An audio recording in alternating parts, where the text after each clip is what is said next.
Target 1000 like for next episode. अगर आप लोगों का कोई भी क्वेश्चन पूछना है स्टोरी से रिलेटेड तो आप सभी मेरे टेलीग्राम चैनल को ज्वाइन कर लो, लिंक डिस्क्रिप्शन में है और कमेंट बॉक्स में पिन भी है, वह से आप लोग ज्वाइन कर सकते हैं। वही केविन को जब ये महसूस होता है धारा को सांस लेने में दिक्कत हो रही है तो वह उसके होठों को छोड़कर उसकी गर्दन पर आ जाता है और वहां पर अपने होठों को लेकर उसे बाइट के साथ सक भी करने लगता है, जिससे धारा की आवाज़ पूरे केबिन में सुनाई दे रही थी। अब तो उसे कुछ भी करके यहाँ से जल्दी जाना है था, क्योंकि उसे पता था कि वह और देर तक रही यहाँ पर तो आज के दिन तो उसे पूरी तरह से खा जाएगा। वही केविन ने धारा की फ्रॉक की चेन को निकाला था, जिसे महसूस करके धारा अपनी आंखें बड़ी कर लेती है और नीचे केविन को देखते हैं जो उसके सीने पर अपने होठों को चल रहा था। ये देखकर धारा सोफे को कस के पकड़ लेती है और अपनी आंखें बंद करके अपना चेहरा दूसरी तरफ कर लेती है और गहरी गहरी सांस लेने लगती है। इस समय उसका पूरा चेहरा पसीने में भीग चुके थे। वही केविन के तो होता धारा की टमी पर जा रुक जाते हैं, जिससे धारा अपनी आंखें बड़ी बड़ी करके उसे देखने लगी। पूरी बॉडी में उसे गूज़बम्स फील होने लगते हैं, साथ ही साथ उसके पेट में हजारों से ज़्यादा बटरफ्लाई छोड़ने लगते हैं। उसका पूरा चेहरे से लेकर उसकी पूरी बॉडी लाल लाल होने लगती है और ऊपर से केविन ने दिए हुए निशान जो और भी ज़्यादा लाल बना रहे थे उसके स्किन को। वही केविन धारा के पेट पर भी अपना कर रख देता है तो अपनी आंखें बंद करके गहरी गहरी सांस लेने लगता है। वही धारा ने अपने दोनों हाथ अपने आंखों पर रखकर वह भी गहरी गहरी सांस लेने लगती है। इस समय उसका पूरा चेहरा पसीने में लटपट था और ऊपर से केविन का ऐसी तो चालू था, पर उन दोनों में जो शुरू था उससे तो दोनों है अपनी हिट को काबू नहीं कर पा रहे थे। दोनों ही पूरी तरह पसीने में थे। तभी केविन थोड़ी दया दिखाते हुए धारा से अलग हो जाता है। वह उसे सोफे पर बैठकर खुद उसके फ्रॉक को पहनने लगता है तो धारा भी आंखें खोलने की जहमत नहीं उठाती है। वह वैसे ही अपनी आंखें बंद कर लेती है और केविन के ठंडे ठंडे हाथों को जो पूरी तरह से पसीने में थे उन्हें अपने पीठ पर महसूस करने लगते हैं। वह अपनी आंखें वैसे ही बंद किए गहरी गहरी सांस लेने लगती है। तभी केविन उसके बालों को अच्छे से सहलाते हुए उसके माथे को चूम कर खुद वॉशरूम की तरफ बढ़ जाता है। वही केविन के जाने के बाद धारा अपनी आंखें खोलकर डेस्क पर देखी है तो पूरा सामान नीचे गिरा हुआ था। ये देखकर वह अपने सर पर मरते हुए, इस इंसान के पास आना मतलब सच में खतरे को दावत दिलाने वाला काम है। इतनी सारी फाइल्स को क्यों जरूरत ही नीचे गिरने की, समझ नहीं आ रहा है इस इंसान का, मैं करूं तो करूं क्या। कहते हुए धारा मन ही मन केविन को कोसते हुए डेस्क को साफ करने में लग जाती है। वह एक एक करके सारी फाइल्स को डेस्क पर रखती है, क्योंकि उसे अच्छे से पता था कि सीआई के डेस्क पर जो भी फाइल होती है वह सारी की सारी इंपॉर्टेंट से बढ़कर इंपॉर्टेंट होते हैं।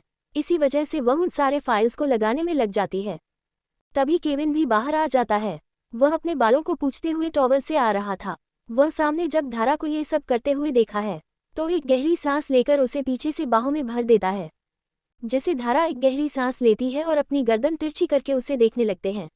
इस समय केविन के बालों में से आता हुआ पानी धार के ऊपर आ रहा था और ऊपर से उसका शॉर्ट लेसिंगना और उसके हाथ, जिसे महसूस करके धारा उसे खुद से अलग करते हुए, केविन ये क्यों, मुझे छोड़ो, पहले ही हमने बहुत कुछ कर लिया है और ऊपर से ये तुम्हारा ऑफिस है, हमारा कमरा नहीं है। अब ये सब छोड़ो और मैंने तुम्हारी सारी फाइल्स को रख दी है। अब मैं जा रही हूँ घर, तुम अपना काम करो, अगर फ्री हो जाओगे तो बता दो, हम शाम को कहीं घूमने चले जाएंगे। ये सुनकर केविन कुछ सोचते हुए उसे अपनी तरफ करके, आज तुम यहाँ पर कैसे, कॉलेज नहीं है तुम्हारा। इस पर धारा बुरा सा मुंह बनाकर, कॉलेज में 10 दिन छुट्टी है और तुम्हें तो पता है ना गणपति शुरू है और उसके बाद भी कॉलेज वालों ने छुट्टी दे दी है। पता ही नहीं कॉलेज क्यों बंद कर रखा है, कह रहे हैं कुछ प्रॉब्लम है पर पता ही नहीं है क्या है। पर छोड़ो, अगर छुट्टी है तो अच्छा ही है, आराम तो कर सकती हूँ। धारा की इस बात पर केविन कुछ सोचने लगता है, फिर अपना सर हिला देता है और उसे आराम करने का कहकर खुद काम में लग जाता है। वही धारा भी वहां से चली जाती है। जब वह जाते हैं तभी उसकी नज़र कुछ लड़कियों पर चली जाती है जो केविन के बारे में बात कर रहे थे। ये देखकर उसकी आंखें पूरी तरह से छोटी हो जाती है और वह कुछ सोचकर वहां से गुस्से में चली जाती है। वहीं दूसरी तरफ नैनीताल में शाम का वक्त हो चुका था। सभी बेटे बातें कर रहे थे। इस समय राहत को जाना था घूमने और वह बार बार उम्मीद भरी नजरों वश देखते हैं जो अपने मोबाइल में लगा हुआ था। ये देखकर वह गुस्से में कमरे की तरह बढ़ जाती है। वही उसे गुस्से में जाते हुए देखकर वश के चेहरे पर एक मुस्कुराहट आ जाती है। वह कुछ सोचकर वहां से कमरे में चला जाता है। वहीं उन दोनों को जाते हुए देखकर प्रगति रघुवीर से, आपको नहीं लगता कि वश राहत के लिए सबसे ज्यादा बेस्ट है? दोनों की जोड़ी भी बहुत अच्छी लगती है और दोनों ही बहुत प्यारे हैं। मुझे तो वश अब बहुत पसंद आया, बिल्कुल मुझे चाहिए था, वैसे ही मुझे दामाद मिल गया। कहते कहते प्रगति को की आंखों में चमक थी। पर उसकी चमक को देखकर रघुवीर गहरी सांस लेकर अपने मन में, सच कहा है उसने, मासूमियत बहुत बुरी चीज है। कब तुम किसी को समझ पाओगी, कब तुम्हें तुम्हारे उसे दामाद का असली चेहरा दिखेगा, पर अब तुम्हें कुछ कर भी नहीं सकता। रघुवीर अपने मन ही मन यही सब सोच रहा था कि तभी उसे प्रगति का हाथ अपने कंधे पर महसूस हो जाता है, जो उसे बात कर रही थी। जिस प्रगति की तरफ रघुवीर देखने लगता है, वही प्रगति उसे देखकर, रघुवीर कहाँ खो गए, मैं तुमसे ये पूछ रही हूँ कि दोनों की जोड़ी कितनी अच्छी लगती है। इस पर रघुवीर अपना सर हिला देता है तो प्रगति वहां से चली जाती है। रघुवीर भी एक नज़र राहत का कमरा में जाने वाले रास्ते को देखा है, फिर एक गहरी सांस लेकर वहां से अपने कमरे की तरह बढ़ जाता है। वही कमरे में आकर राहत बेड पर बैठ जाती है। उसका पूरा मुंह उतर गया था, ऊपर से उसे कहीं जाने को भी नहीं मिल रहा था, और वश तो एक जगह बैठा सिर्फ मोबाइल में कुछ न कुछ टाइप कर रहा था, जिससे राहत का पूरा मूड बिगड़ गया था। वह बस मुंह फुल वहीं पर बैठे रह जाती है। वही वश सोफे पर बैठ जाता है तो राहत उसे देखकर अपनी आंखें छोटे छोटे करके गुस्से में चिल्लाते हुए, इतना सब कुछ करती हूँ पर फिर भी तुम्हें थोड़ी भी दया नहीं आता मुझ पर। कब से कह रही हूँ कि चलो कहीं घूमने चलते, पर नहीं, तुम तो तेरे बोरिंग इंसान हमेशा ही दादाजी की तरह घर पर पड़े रहते हो। कभी ऐसा नहीं कि मुझे घूमने ले जाओ, पर नहीं, तुम तो रात को डरते हो ना। तुम्हें डर लगता है कहीं तुम्हें यहाँ के शेर उठा कर लेना जाए। मेरा तो पति बहुत डरपोक निकला। कहता कहता रहता मन ही मन मुस्कुरा रही थी। उसे लग रहा था कि अब जाकर वश उसकी बात मानेगा, पर उसकी मन की खुशी बस कुछ वक्त की थी। वही वश बड़ी बेफिक्री के साथ अपने चेहरे पर एक अजीब सी मुस्कुराहट लिए, क्या सच में तुम्हें यही लगता है कैंडी? तो क्यों ना हम मुंबई जाने के बाद जू में चल, वहां पर तुम्हें मैं बहुत सारे शेरों से मिलवा दूंगा, पर फिलहाल तो मेरा मूड नहीं है कहीं जाने का। कहते कहते वह बस मुस्कुरा देता है तो राहत गुस्से में आकर बिना देर किए उसके गोद में जाकर बैठ जाती है और उसके दोनों कंधों को करके पकड़कर छोटे बच्चों की तरह मुंह बनाकर अपनी आंखों में दुनिया भर की मासूमियत लाकर, तुम तो मेरे पति हो ना, और पति हमेशा अपनी प्यारी सी बीवी की हर बात मानते हैं। वह तो तुम्हें मेरी बात मानने में क्या प्रॉब्लम है? चलो ना बाहर घूमने चलते हैं, इतने दिन हो गए मैंने नाइट राइडिंग पर नहीं गई हो। कहते कहते वह बड़ी उम्मीद भरी नजरों से उसे देखने लगती है। वही उसकी बात सुनकर वश अपनी आंखें छोटी करके, इतने दिनों से नाइट रीडिंग पर नहीं गई हूँ का मतलब क्या है? क्या मैं जान सकता हूँ मेरी कैंडी को नाइट रीडिंग का कब से शौक है? इस पर राहत एक पल के लिए तो पूरी तरह से ब्लैक हो जाती है। उसने बोलने के चक्कर में क्या बोल दिया, यह उसे अब पता चलता है। वह अपना सर नीचे झुकाकर बड़ी मासूमियत से, जब 9th क्लास में थी तब से पापा मुझे हमेशा ही बाइक चलाना सिखाते थे, और इस बीच में और पापा हमेशा ही नाइट रीडिंग के लिए चलाए जाते थे, वह भी माँ से छुपकर। और तुम हो यहाँ पर तो मेरे साथ चलो, नहीं तो मैं फिर से पापा के साथ चली जाऊंगी। कहते हुए बड़े आराम के साथ इसे देखने लगती हूँ। वही उसकी धमकियों को सुनकर वश उसकी कमर को अपनी तरफ खींच लेता है, जिससे राहत अपनी आंखें बड़ी बड़ी करके उसे देखने लगती है। तो वश बेफिक्री के साथ उसकी कमर को कस के पकड़कर अपनी गहरी आवाज में, कैंडी अगर तुम्हें इतनी हिम्मत है तो जा सकती हूँ, मुझे कोई प्रॉब्लम नहीं है, बस इतना समझ लो कि कल तुम्हारे लिए बहुत प्रॉब्लम हो सकती है। तुम ही सोचो तुम्हें क्या करना है। कहते हुए पर वह बनी है अजीब तरह से मुस्कुराने लगता है। वही उसकी मुस्कुराहट को देखकर राहत एक पल के लिए तो पूरी तरह से ब्लैक हो जाती है। उसके चेहरे पर परेशानी आने लगते हैं। कहते हुए बड़े आराम के साथ इसे देखने लगती हूँ। वही उसकी धमकियों को सुनकर वश उसकी कमर को अपनी तरफ खींच लेता है, जिससे राहत अपनी आंखें बड़ी बड़ी करके उसे देखने लगती है। तो वश बेफिक्री के साथ उसकी कमर को कस के पकड़कर अपनी गहरी आवाज में, कैंडी अगर तुम्हें इतनी हिम्मत है तो जा सकती हूँ, मुझे कोई प्रॉब्लम नहीं है, बस इतना समझ लो कि कल तुम्हारे लिए बहुत प्रॉब्लम हो सकती है। तुम ही सोचो तुम्हें क्या करना है। कहते हुए पर वह बनी है अजीब तरह से मुस्कुराने लगता है। वही उसकी मुस्कुराहट को देखकर राहत एक पल के लिए तो पूरी तरह से ब्लैक हो जाती है। उसके चेहरे पर परेशानी आने लगते हैं। वह बड़ी ही मासूमियत से उसे देखते हुए कुछ सोचकर, क्या तुम मेरे साथ ऐसे करोगे?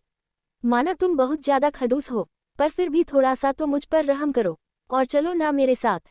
देखा बहुत बच गए हैं, 8 तो यहाँ पर बच गए, आते आते हमें पूरे 3 या 4 हो जाएंगे। ये सुनकर वश कुछ सोचते हुए बड़े आराम के साथ, मैं तो तुम्हें ले जाऊंगा, पर इसके बदले मुझे क्या मिलेगा कैंडी? वैसे तुम एक काम कर सकता, पर चलो बताओ तुम मुझे क्या क्या दे सकती हो जिससे मेरा दिल भी मान जाए। कहते कहते वह अपने दोनों हाथ अपने सर के पीछे करके उसे अपनी गहरी आंखों से देखने लगता है, जिससे राहत कुछ सोचते हुए बड़ी मासूमियत से देखकर, अब बताओ तुम्हें क्या चाहिए मुझे मासूम सी बच्चों से? वैसे भी तुम्हारे पास अब मुझ जैसे मासूम तुम्हें क्या ही दे सकती है भला, बस दुआ के अलावा। कहते हुए राहत अपना सर हिला देती है तो वश राहत के सामान पर अपनी गर्दन तिरछी करके अपने एक हाथ से उसके बालों को उसके कान के पीछे करके बड़े अजीब तरह से मुस्कुराते हुए, कैंडी तुम मुझे वह दे सकती हो जो दुनिया में कोई नहीं दे सकता, बस तुम्हें वह सब कुछ मुझे देना है, मतलब एक romantic and satisfied night. What do you think, yes और नो, नो चॉइसेस, कहते हुए वह मुस्कुरा देता है। वही उसकी बात सुनकर राहत गहरी सांस लेती है। उसके पास ऑप्शन भी तो नहीं था, और ऐसा भी नहीं था कि वह ये सब उसके साथ पहली बार करेगी। इसी वजह से वह बेबस से अपना सर हिलाकर अपनी बड़ी बड़ी आंखें करके उसे देखने लगती है। उसे गुस्सा तो बहुत आ रहा था, पर वह गुस्से को किस पर उतर सकती थी, इसी वजह से वह बड़ी ही मासूमियत से उसे देख रहे थे। वही उसके ऐसे चेहरे को देखकर वश के चेहरे पर एक मुस्कुराहट आ जाती है। वह उसे आंख मारकर उसके होठों पर अपने ठंडा होठ रख देता है, जिसे एक पल के लिए तो राहत हैरान हो जाती है, दूसरे ही पल वह शांत हो जाती है। वह उसे वह करने देती है जो उसे करना है, क्योंकि अब तो उसे जाना तो था। वही वश उसके होठों को अपने होठों के बीच लेता है और उसे बड़ी ही पैशनेट के साथ किस करने लगता है, जिससे राहत शिव शांति से उसे जो करना है उसे करने दे रही थी। पर जब वह यह महसूस करता है कि राहत उस किस का कोई रिस्पांस नहीं दे रहा है, वह बिना देर किए उसके लोअर लिप को बाइट कर देता है, जिसे राहत दर्द के बाद अपनी आंखें बंद कर देती है और इसी के साथ वह अपना मुंह पर खोल देती है। वही उसके ऐसे करने से वश मुस्कुरा देता है और बिना देर किए उसके मुंह के अंदर अपने टंग को डाले सक करने लगता है। वही राहत बस एक गहरी सांस लेकर अपनी आंखें कस के बंद कर लेती है। 15 मिनट के बाद वश राहत की होठों को छोड़ देता है। जिस राहत गहरी सांस लेकर अपनी आंखें खोल देती है, तो वश उसके बालों को सलाकर फ्रेश होने का कहकर खुद फ्रेश होने चला जाता है और दोनों ही ब्लैक कलर की पूरी और शर्ट पहने बाहर आ जाते हैं।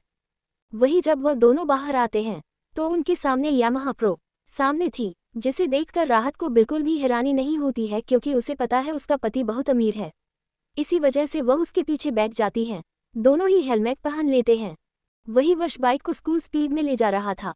नैनीताल की ठंडी हवाएं और ऊपर से मौसम भी बहुत अलग था। वहां पुआरवीवी बारिश अभी हुई थी, जिसकी वजह से पूरी सड़क गीली हुई थी, जिस पर बाइक स्पीड से चल रही थी। हर तरफ एक अलग सी फूलों की खुशबू, मिट्टी की खुशबू जैसे राहत ले रहे थे। उसे बहुत ही ज्यादा सुकून मिल रहा था। वह वैसे ही वश के पेट को कस के पकड़कर दोनों साइड सड़क के देख रही थी। वह पार लोगों ने डेकोरेट किया था और ऊपर से वहां पर जितने भी मंदिर थे उन मंदिरों में राहत जा रही थी, क्योंकि वश में तो भगवान से नाता ही तोड़ लिया था। वह बाहर मंदिर में चली जाती है। ऐसे ही वह दोनों एक पहाड़ के सामने खड़े हो जाते हैं। पहाड़ की टॉप पर वश बाइक रोक देता है और राहत वही जगह को देखकर गहरी सांस लेती है, क्योंकि आगे खाई थी और पूरा अंधेरा था। जानवरों की रोने की आवाज सुनाई दे रही थी, पर वह दोनों इस जगह पर थे जहां पर जानवर नहीं आते थे। वही राहत एक जगह पर बैठी रहती है। तभी एकता वहां आकर रुक जाती है, तो राहत पीछे देखी है तो हैरान हो जाती है, क्योंकि कुछ लोग वहां पर एक बड़ा सा टेंट बना रहे थे और वश अपने दोनों हाथ पैर के पॉकेट में डाले अपनी ठंडी आंखों से उन सभी बॉडीगार्ड को देख रहा था। उन सभी ने एक बार भी अपनी नज़र उठाकर राहत को नहीं देखा था। वह सभी बस अपना सर नीचे झुकाए फटाफट से टेंट बनाकर वहां से 9-2-11 हो जाते हैं। वही रहता ये सब देखकर हैरान के साथ, तुमने तो यहाँ पर नाइट का प्लान बनाया था और मुझे बताया क्यों नहीं, और जब तुमने ये सब जानबूझकर किया। इस पर वश अपने चेहरे पर दुनिया भर की मासूमियत लाकर राहत के साइड में बैठकर उसकी गोद में अपना सर रख देता है और बड़ी प्यारी से अपने अंगूठे से उसके गालों को रब करते हैं। मैंने तो कुछ नहीं किया था, बस तुम ही तो जो ज़्यादा सोच रही थी। ने तो आने ही वाला था, पर तुम्हें ही मुझे मनाने का शौक है, तो इसमें मेरी क्या गलती कैंडी? हमेशा ही मुझे पर तुम सारा ब्लेम कर देता हूँ, कहते हो बेबी। मासूम सी मुस्कुराहट दुनिया उसे देखने लगता है। वही उसकी उसे मुस्कुराहट को देखकर राहत का मन कर रहा था कि वह जाकर उसका सर फोड़ दे या खुद का सर फोड़ दे। कोई कैसे इतना मासूम सी शक्ल बनाकर, वह भी यह जानकर कि सारी गलती उसकी है। फिर भी राहत अपनी गुस्से को कंट्रोल करके अपना चेहरा पूरी तरह से शांत करने में लग जाती है, क्योंकि तुम बहुत गुस्सा जो आ रहा था उसे पर उसे जब गुस्सा नहीं रहा जाता है तो वो उसके कंधे पर जोर जोर से मारते हुए, मतलब ये इंसान इतनी सारी मेहनत करवाए, वह भी मुझे एक बार कह नहीं सकते थे कि हम दोनों जाने वाले? पर नहीं, तुम्हें तो मुझसे हमेशा ही परेशान करने में लगे रहते हो। क्या मिलती है मुझ जैसी बच्चों को परेशान करने में? पहली बार भी घर में आने के वक्त मुझे तो तुमने लगभग हार्ट अटैक देने का ही प्लान बनाया हुआ था, और अब सच में मेरा ही पति ऐसा कैसे मुझे मिल गया? कहते कहते वह उसे अपनी आंखें छोटी छोटी करके देखने लगती है। वही उसकी ऐसी बच्चों वाली हरकत पर वशाब के चेहरे पर मुस्कुराहट आ जाती है। वह उसके दोनों हाथों को पकड़कर अपने नजदीक कर लेता है, जिसे राहत अपनी आंखें बड़ी बड़ी करके उसे देखने लगती है। राहत कुछ कह पाते उससे पहले ही वश राहत को खींच लेता है और वह दोनों ही जमीन पर लेट जाते हैं। इस समय राहत का सर वश के हाथों पर था और वह दोनों ही ऊपर आसमान में देख रहे थे। खुला आसमान के बीच सोना और ऊपर से रात के अंधेरे में वह बहुत ही ज्यादा अमेजिंग लग रहा था। राहत यह सब देखकर पूरी तरह से शांत हो जाते हैं। उसे ये सब चीज़ बहुत पसंद थी। उसका मन हमेशा ही ऐसी चीज़ों को देखकर शांत हो जाता है। और उसे यह महसूस करता है कि वह एक आज़ाद पंछी है। तो अपनी नीली आंखें बड़े बड़े करके आसमान को देखते हैं।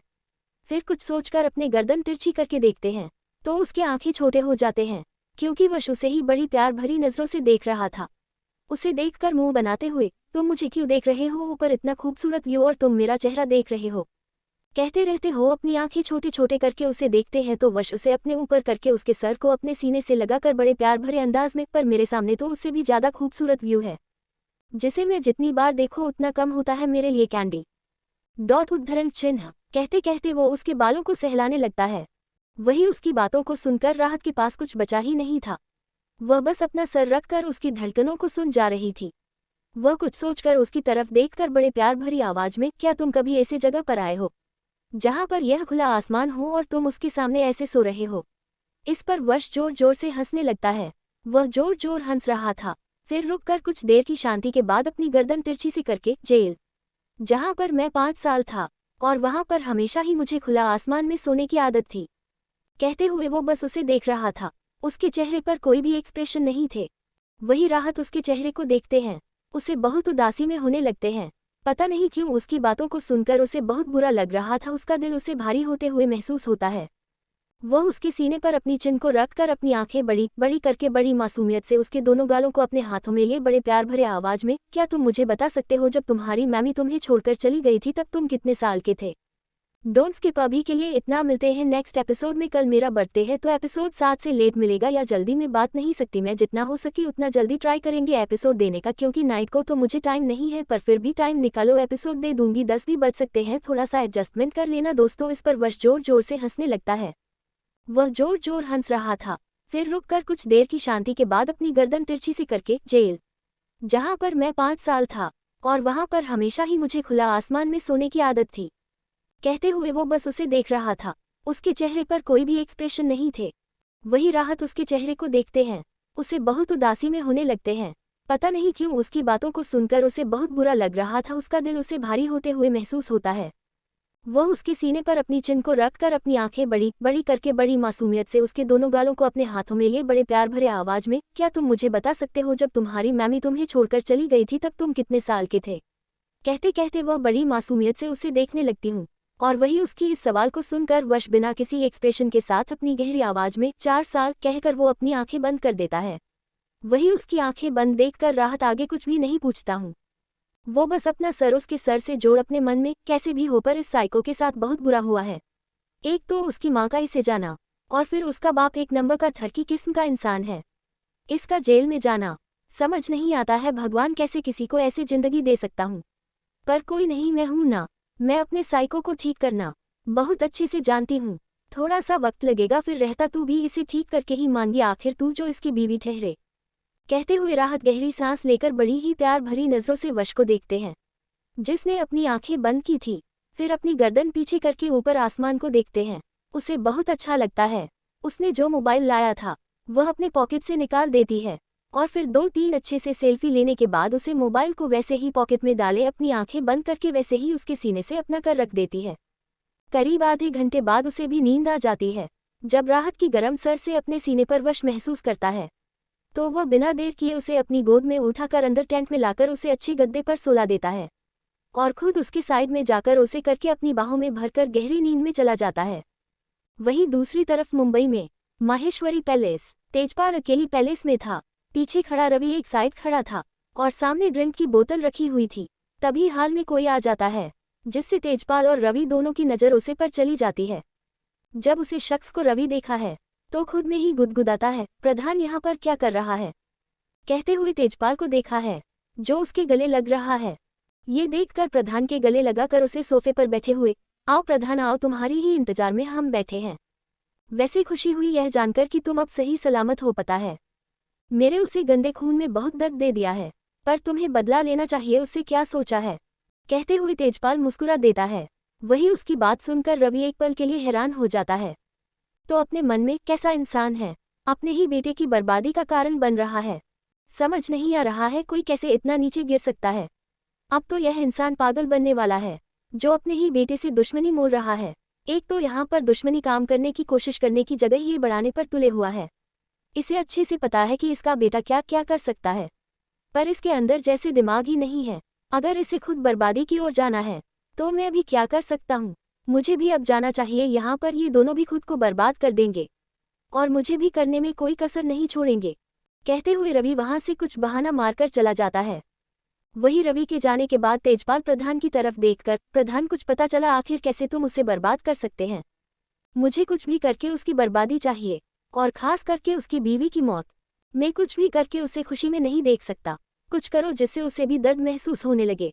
कहते हुए वह ड्रिल करने लगता है। तो प्रधान उसकी बात सुनकर मुस्कुराते हुए, तेजपाल जी आप तो उसके बाप हो, आप ही अपने बेटे की खुशियों को बर्बाद करने पर आ रहे हो। ये तो सही नहीं है। वह बेटा है आपका, जरा सोच समझ कर कीजिए। वैसे बदल गया है शायद, और यह भी नहीं पता चल रहा है कि वह है कहाँ पर और क्या क्या कर रहा है। इस पर तेजपाल कुछ सोचते हुए, यही तो मुझे भी नहीं पता चल रहा है कि वह कर क्या रहा है और कैसे कर रहा है। बस इतना पता है कि कोई बड़ा बिजनेसमैन है। इतने साल हो गए, उसने एक भी पैसा मुझे नहीं लिया है, और सुना है वह किसी बड़े से विला के अंदर रहता है। तो मतलब वह बहुत कुछ हासिल कर दिया है उसने। कहते रहते होश शांत हो जाता है। वही प्रधान अपने कर हिलाते हुए कुछ सोचकर, पर जो भी कर रहा होगा वह सबके सामने तो बिल्कुल नहीं। वह जो भी करता है वह अंधेरे में ही करता होगा। उसके अंदर एक पागलपन है और वह पागलपन बहुत खतरनाक है। 13 साल का था तभी से ही लोगों को डर क्या होता है ये दिखाया है। जेल में होकर भी हर एक कैदी उससे डरते थे। उन सभी का लीडर बन गया था। पता नहीं कि अब क्या कर रहा होगा। फिलहाल तो मैं चलता हूँ, कुछ चीज़ है जिनमें जानने के लिए मुझे कहाँ पर जाना होगा। कहते हुए वह वहां से चला जाता है। वही तेजपाल गुस्से में हर एक ड्रिंक का घुट पिए जा रहा था। इस बार से अनजान की कोई 2 जोड़ी आंखें उसे देख रही थी और वह 2 जोड़ी आंखें वहां से गायब हो जाती हैं। वही संयम के पैलेस में इस समय संयम स्टडी रूम में बैठा हुआ है और वही हैप्पी उसके लिए खाना बना रही थी। संयम के सामने कुछ फाइल्स चीज ने वह पढ़ रहा था। जब हैप्पी ये देखी है तो उसके पास आ जाकर उसे गुस्से में घूरते हुए, अगर काम से फुर्सत मिल गई हो तो खाना खाने आ जाओ। वैसे भी पूरा दिन तो इस काम में रह जाते हो, थोड़ा सा तो खुद के लिए टाइम निकाल दीजिए पतिदेव। कहते कहते वह उसके हाथों से फाइल्स को छीनने की कोशिश करने में लग जाती है। तभी संयम उसे सीधा अपनी तरफ खींच लेता है, जिससे हैप्पी संयम की गोद में जाकर बैठ जाती है और अपनी आंखें बड़ी बड़ी करके उसे देखने लगती है। तो संयम बड़े प्यार वाली नजरों से उसे देख रहा था। ये देखकर हैप्पी अपनी आंखें छोटा करके, ऐसे मत देखिए, मुझे बिल्कुल भी पसंद नहीं है। आप जब ऐसे दिखते हो, आपकी आंखों से तो अब मुझे डर लगने लगता है। कब क्या करे किसी को ही भरोसा नहीं। आपके अंदर तो बहुत से आत्मा घुस जाती है, जो बिल्कुल भी मुझे शांत नहीं होती, हमेशा ही मुझे दर्द देती है। जाओ, मुझे आपसे कोई बात ही नहीं करनी। एक तो रात को अपने इतना परेशान कर दिया जिससे मेरी कमर अभी भी दुख रही है। कहते हुए वह अपने कमर को सहलाने लगती है। तो संयम बड़े प्यार से उसकी कमर को सहलाते हुए अपनी आंखों में दुनिया भर की मासूमियत है, पर मैं क्या कर सकता हूँ बकबक। तुम इतनी खूबसूरत हो कि मेरा बस ही नहीं चलता, और वैसे भी थोड़ी सी मेरी उम्र भी देखो, इस उम्र में इतनी एनर्जी तो मिलेगी ना तुम्हें, और मेरा स्टेमिना कितना अच्छा है, ये तुम अभी तक देखा नहीं पाए हो। कल रात फर्स्ट टाइम था, इसके लिए बच गई, पर आगे कौन बचाएगा। जी सुनकर हैप्पी भी गुस्से में उसे देखते हुए, हाँ उम्र तो बढ़ गई है, इसी वजह से जवान भी आ गई है। मुझे समझ में नहीं आ रहा है कि मैं अपने से 10 साल बड़े शख्स से शादी कैसे कर सकती हूँ। और एक तो आपका स्टेमिना जिसकी बात ही बेकार है। पता है सुबह तो मुझे चला भी नहीं जा रहा है, और आप गए अपने काम करने। मुझे आपसे कोई बात ही नहीं करनी है। एक तो आप आए लेट, मुझे देखने की जगह आप सीधा स्टडी रूम में आए ऐसा लग रहा है। शादी करके आप तो पूरी तरह से बदल गए। शादी से पहले तुम मुझे उठाकर यहाँ पर लाते थे, और अब तो सच कहते हैं लोग, शादी के बाद हर एक पति बदलता है, मेरा ही देख लो। कहते हुए वह मुंह फुलाकर बैठ जाती है। तो संयम उसके सामने कुछ फाइल आगे करके, मेरी जान में कभी भी नहीं तुम्हें भूल सकता। वह क्या है ना, कुछ लड़कियों के रेप केस थे, और फिलहाल तो वहीं पर काम शुरू है। आखिर रेप केस को कैसे बंद किया जाए, लोगों के दिमाग में कैसे बैठा दिया जाए कि हर एक लड़की उनकी जहांगीर नहीं है, कि उसकी इज्जत उतारो। वह भी एक इंसान है, उसे इंसान की तरह रहने दो। बस यही सब चल रहा था। पता नहीं कब तक लोगों के दिमाग में यह आएगा। कहते कहते वो गहरी सांस लेता है। वही उसकी बात सुनकर हैप्पी भी अपना सर हिलाकर बड़ी मासूमियत से, वही तो हम कितना भी कोशिश कर ले, लोगों के दिमाग में कभी यह चीज़ आ सकती है। वह तो लड़कियों को एक चीज़ समझने लगे हैं। मुझे ऐसे लोगों से बहुत नफरत है। कहते चार उसके चेहरे पर भी उदासी दिखने लगती है। वही संयम से देखकर गहरी सांस लेकर उसके बालों को सहलाते हुए उसके होठों पर किस करके, अब ये सब छोड़ो, ये काम की बातें हैं, अब हम कुछ नहीं कर सकते। जब तक लोगों के दिमाग में यह बात नहीं आती है, किस दिन आ जाएगी तब सब कुछ सही होगा, तब गवर्नमेंट की भी जरूरत नहीं होगी। कहते हुए वह उसे वैसे ही अपनी गोद में उठा लेता है।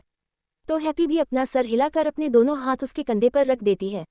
दोनों ही नीचे हॉल में आ जाते हैं। इस समय कोई भी स्टाफ वहां पर मौजूद नहीं था। हैप्पी ने खुद ही खाना बनाया था संयम के लिए। संयम भी आकर डाइनिंग टेबल पर बैठ जाता है और हैप्पी उसके लिए खाना लाती है। कहते उसके चेहरे पर भी उदासी दिखने लगती है। वही संयम से देखकर गहरी सांस लेकर उसके बालों को सहलाते हुए उसके होठों पर किस करके, अब ये सब छोड़ो, ये काम की बातें हैं, अब हम कुछ नहीं कर सकते। जब तक लोगों के दिमाग में यह बात नहीं आती है, किस दिन आ जाएगी तब सब कुछ सही होगा, तब गवर्नमेंट की भी जरूरत नहीं होगी। कहते हुए वह उसे वैसे ही अपनी गोद में उठा लेता है। तो हैप्पी भी अपना सर हिलाकर अपने दोनों हाथ उसके कंधे पर रख देती है। दोनों ही नीचे हॉल में आ जाते हैं। इस समय कोई भी स्टाफ वहां पर मौजूद नहीं था। हैप्पी ने खुद ही खाना बनाया था संयम के लिए। संयम भी आकर डाइनिंग टेबल पर बैठ जाता है और हैप्पी उसके लिए खाना लाती है। वही संयम टेबल पर बैठे हैप्पी को देख रहा था, जो अपने हाथों में खाना लिए खाना ला रही थी। हैप्पी अपने हाथों में 2 खान की प्लेट लाती है, एक संयम के आगे करती है और एक खुद के लिए रखती है। दोनों ही एक दूसरे को देखते देखते खाना खा रहे थे। पूरे खाने को कंप्लीट करने के बाद हैप्पी जैसे ही प्लेट को किचन में रखने वाली थी, संयम हैप्पी को अपने गोद में उठाकर बड़ी मासूमियत से, बकबक ये काम ये लोग कर लेंगी, तुम मेरे साथ चलो, मुझे तुमसे बहुत जरूरी काम है, कहते हुए वह मुस्कुरा देता है। और वही उसकी मुस्कुराहट को देखकर हैप्पी को बहुत अजीब लगता है। वह अपने आगे छोटे छोटे करके, काम, वह भी मुझे से ऐसा क्या काम है जो प्रेसिडेंट को मुझे बच्चों से करवाना है।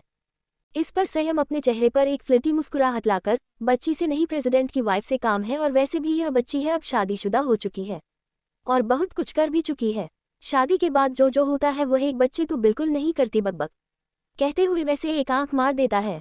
वही उसकी बातों का मतलब समझकर हैप्पी अपनी आंखें बड़ी बड़ी कर लेती है, क्योंकि संयम उसके सामने ऐसी बेशर्मी वाली हरकतें जो कर रहा है। तब तक दोनों ही रूम में आ जाते हैं। तो हैप्पी उसकी तरफ अपनी उंगली पॉइंट करके, अगर कुछ करने की कोशिश की तो मुझसे बुरा कोई नहीं होगा। इस पर संयम हैप्पी की इस उंगली को अपने मुंह में डालकर उसे एक आंख मार देता है, जिससे हैप्पी बुरा सा मुंह बनाकर अपनी आंखें दिखाने लगती है। तो संयम उसका हाथ पकड़कर अपनी तरफ खींचते हुए उसके लंबे लंबे बाल जो उसके चेहरे पर आ रहे थे, उन्हें कान के पीछे करके बड़ी ही दिलकश मुस्कुराहट लिए, मेरी जान, अगर तुम मेरी बाहों में हूं और हम ना कुछ करें, इतनी भी शरीफ नहीं है हम मोहब्बत में। हमारी शरीफत तभी खत्म हो गई थी जब तुम हमारी आंखों में बस हो चुकी थी। अब तो हम पूरी जिंदगी बेशर्म हैं और बेशर्म रहेंगे और तुम्हें ही इसे संभालना है। कहते कहते वह बड़ी ही दिलकश मुस्कुराहट लिए उसे देखने लगता है। वही उसकी बातों को सुनकर हैप्पी पूरी तरह से हैरान हो जाती है। वह अपने एक हाथ को उसके गालों पर रखकर उसके सर पर रखकर चेक करते हैं कि कहीं बुखार तो नहीं है। वह अपनी आंखें हैरानी से बड़ी बड़ी करके, क्या बात है, आज मोहब्बत और शरीफों की बातें करते हैं प्रेसिडेंट साहब, ऐसा क्या खाया है या कुछ भी ड्रिंक वगैरह कर दी है हमारे प्रेसिडेंट साहब, वह भी ऐसी बातें, हमें हैरान कर देंगे, मीनू हार्ट अटैक देने पर तुले हुए हो। कहते कहते हैप्पी चिढ़ाने वाली मुस्कुराहट से उसे देखने लगती है। तो संयम उसे लेटकर खुद उसके ऊपर आते हुए के बालों को उसके कान के पीछे करके बड़ी सी मुस्कुराहट लिए, वो क्या है ना मेरी पंजाबी वाइफ, हमें तो हमारे मोहब्बत को ऐसे ही दिखाना आता है, और रही बात प्रेसिडेंट की, तो ये प्रेसिडेंट दुनिया के लिए है, घर में सिर्फ तुम्हारा प्यारा सा हबी है, और आइंदा से बातें मत करो जिसे हमारा दिल दर्द करे, हम बिल्कुल भी बर्दाश्त नहीं कर सकते हैं कि जुदाई आप तो हमारे जीने की, मुस्कुराने की और पूरी जिंदगी जीने की वजह है। कहते कहते तो उसके बालों को उसके कान के पीछे करने करके दोनों गालों को अपने हाथों में पकड़ना देता है और उसकी आंखों में देखा है जिनमें काजल लगा हुआ था। आंखों को देखकर संयम नीचे झुकता है और उसके होठों पर हाल कैसे अपनी होठों को रख देता हूँ, जिससे हैप्पी अपने दोनों हाथ संयम के बालों में ले जाते हैं। देखते देखते हैप्पी अपने मुंह के अंदर संयम की टंग को अपने मुंह में महसूस करते हैं, जिससे वह अपनी आंखें बंद करके गहरी सांस लेने की कोशिश करती है, पर उसे सांस लेने में बहुत ही ज्यादा दिक्कत हो रही थी। पर 15 मिनट के बाद वह जब सांस नहीं ले पा रही थी, तब वह संयम के कंधे को हल्के हल्के हाथों से धक्का देने लगती है, जिससे उसका एग्जाम को समझने में देर नहीं लगती कि सांस लेने में दिक्कत हो रही है। तो वह बिना देर रखी है हैप्पी को आज़ाद करके उसकी गर्दन पर आ जाता है, जिससे हैप्पी गहरी गहरी सांस लेने लगते हैं, जिससे उसका सीना ऊपर नीचे होने लगता है, जिसे देखकर संयम एक गहरी सांस लेकर हैप्पी के ड्रेस का दुपट्टा निकाल देता है और साथ ही साथ उसकी ड्रेस की जिप खोल देता है, जिससे हैप्पी शर्म के मारे अपनी आंखें बंद कर लेती है। वही उसके ऐसे रिएक्शन को संयम अपनी आंखें वह ऊपर करके देख रहा था।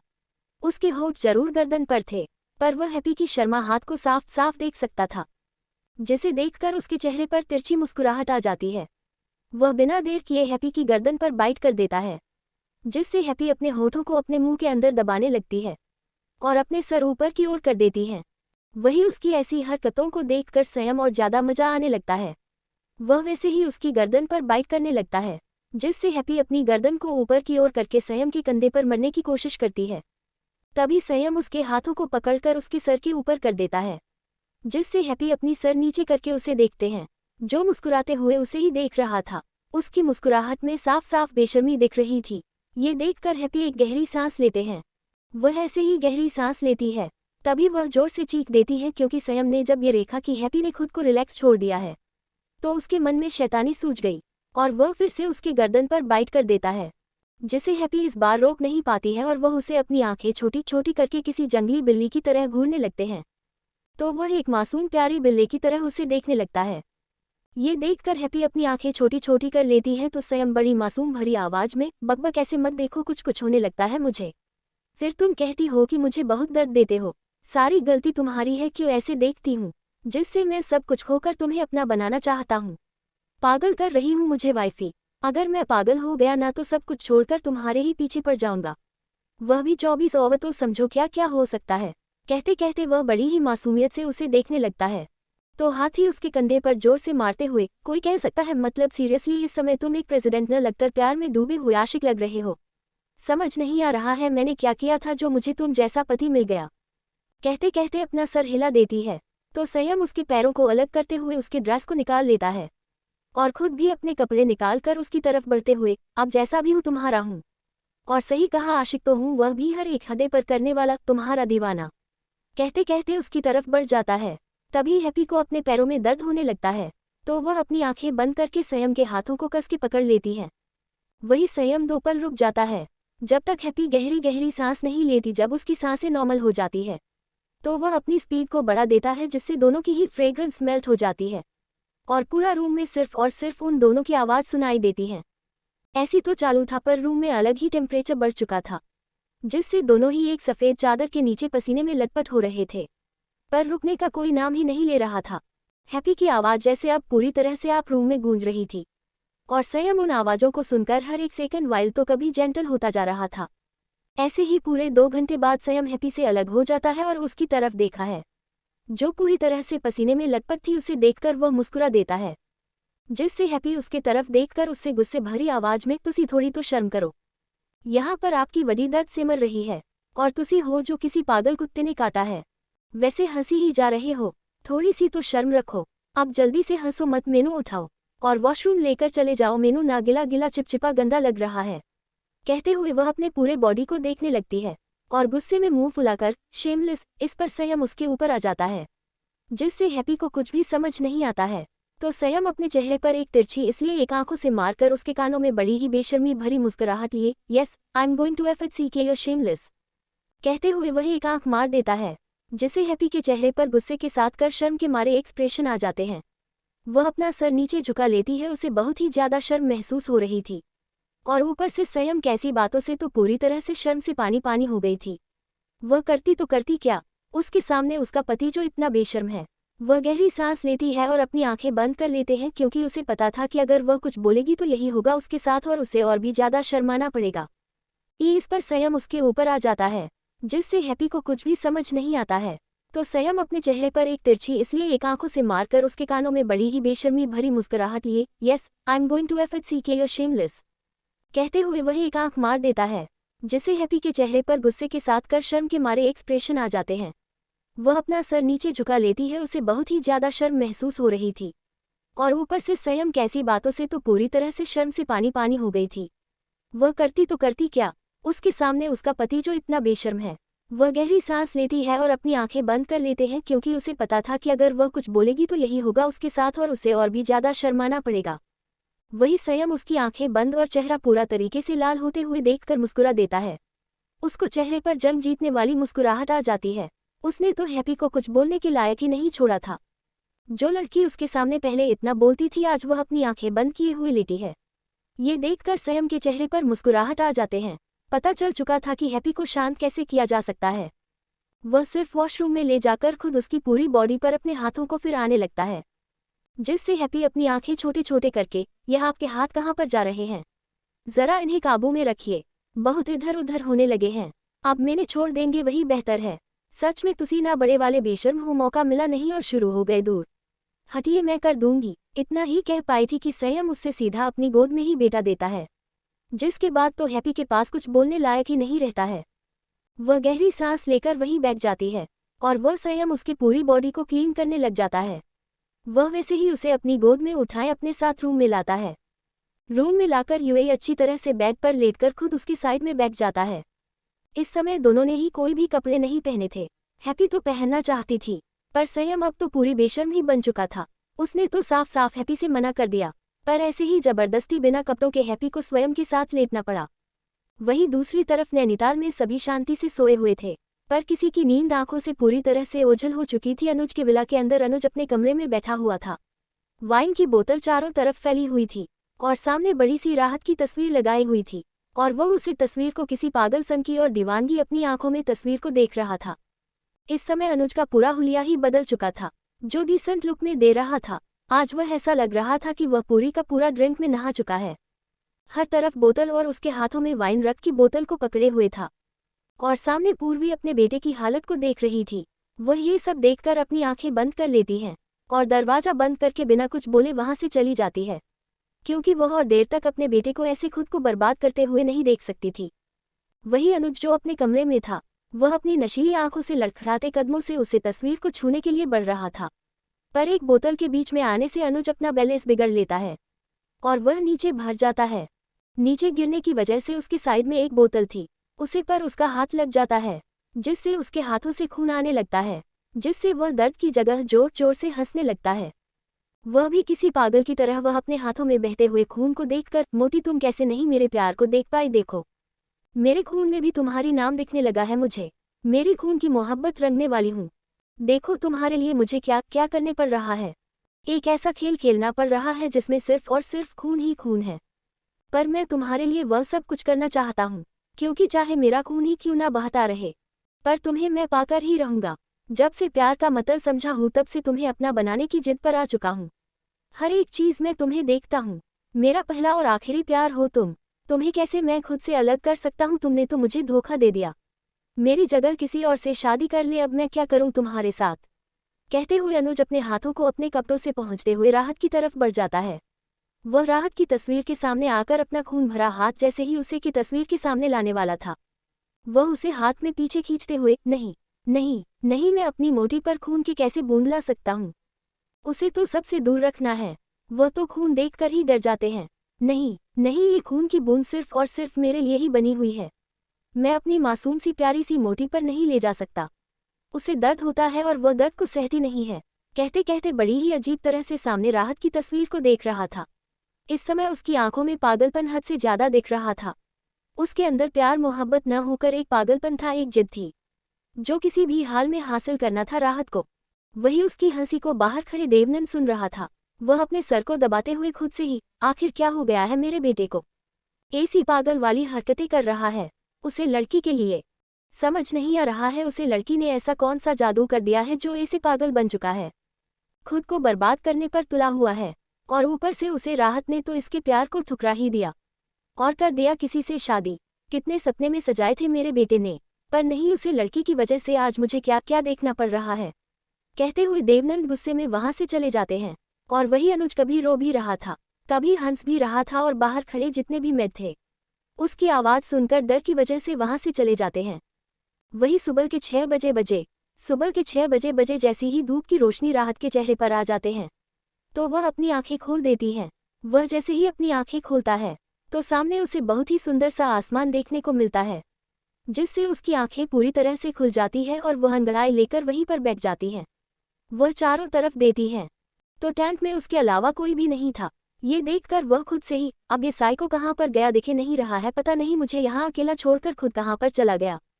कहते कहते वह बाहर आ जाते हैं। जैसे ही वह बाहर आती है तो सामने वश को शर्टलेस होकर सामने बैठे हुए देती है। इस समय वह ऐसी जगह पर बैठा था कि अगर वह एक भी पैर आगे कर देता तो वह नीचे खाई में गिर सकता था, पर उसके चेहरे पर या उसे देखकर ऐसा बिल्कुल भी नहीं लग रहा था क्यों डर रहा है। वह तो बड़े आराम के साथ सामने का नजारा देख रहा है। वही पीछे से राहत उसे देख रही थी। एक पल के लिए तो उसकी दिल की धड़कन बढ़ने लगती है, उसे ऐसे बैठे हुए बिना खौफ के देखकर।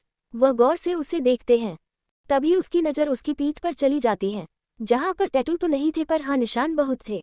और वह गौर से उन निशानों को वहीं पर बैठे बैठे देख रही थी, क्योंकि वह निशान उसके दिल में और भी ज्यादा दर्द दे रहे थे। उसे समझ में नहीं आ रहा था कि आखिर वश के पास में ऐसा क्या हुआ है जो उसके पूरे शरीर पर ऐसे निशान हैं। ऐसा क्या दर्द सहा है उसने जो वह ऐसा बन चुका है। वह यही सब सोच रही थी। उसका दिल दर्द कर रहा था, पता नहीं क्यों उसे ऐसे देखकर उसे बहुत ही ज्यादा तकलीफ हो रही थी, और यह बात उसे खुद भी नहीं समझ में आ रही थी कि ऐसा क्यों। तभी उसके कानों में वश की डीप बट रिफ्रेशिंग वॉइस सुनाई देती है, कैंडी इतना भी मत सुबह सुबह अपने दिमाग को काम पर लगवाओ कि वह दर्द के मारे कहीं तुमसे दूर ना हो जाए। इतना भी मत सोचो मेरे बारे में कि तुम्हें खुद में ही एक दर्द महसूस होने लगे और फिर कहीं मुझे तुम प्यार ना कर बैठो। कहते हुए वह अपने चेहरे पर तेरे मुस्कुराहट लाकर अपनी गर्दन को तेज करके उसे देखने लगता है। वही उसकी इस बात पर राहत जो उसके बारे में सोच रही थी वह जल्दी से अपने सेंस में आ जाती है। वह अपनी जगह पर खड़ी होकर साफ साफ झूठ बोलते हुए, बिल्कुल भी नहीं मैं। और तुम्हारे बारे में किसने कहा, मैं तो यहाँ का नज़ारा देख रही थी। तुम्हें कौन देख रहा है, वैसे भी तुम जैसे साइको से में प्यार बिल्कुल भी नहीं। कहते हुए वो इधर उधर देखने लगती है, पर उसकी आंखें और उसके लब दोनों ही उसकी बातों से कुछ मैच हो नहीं रहे थे। या तो आंखें झूठ बोल रही थी या लब दोनों में से कोई दो झूठ बोल रहा था। वह इधर उधर देखते हुए धीरे धीरे करके उसके पास आ जाते हैं। वह सामने गहराइयों को देखते हैं। वह जैसे ही उसे देती है तो एक पल के लिए तो उसकी नीली आंखें बड़ी हो जाती हैं। वह धीरे से अपना पर आगे करती है। जैसे ही वह फिसलने वाला था वैसे ही वश उसके हाथ को पकड़कर सीधा अपनी गोद में उसे बैठा देता है, जिससे राहत पूरी तरह से कांपने लगती है। वह एक पल के लिए तो खुद को मौत की देख रही थी। रुको सभी लोग, कहीं जाओ मत। ये तक स्टोरी सुन लिए हो तो एक प्यारा सा कमेंट कर दो और लाइक शेयर सब्सक्राइब भी कर दीजिए। आप लोग आगे की स्टोरी नेक्स्ट पार्ट में। तब तक के लिए बाय, टेक केयर।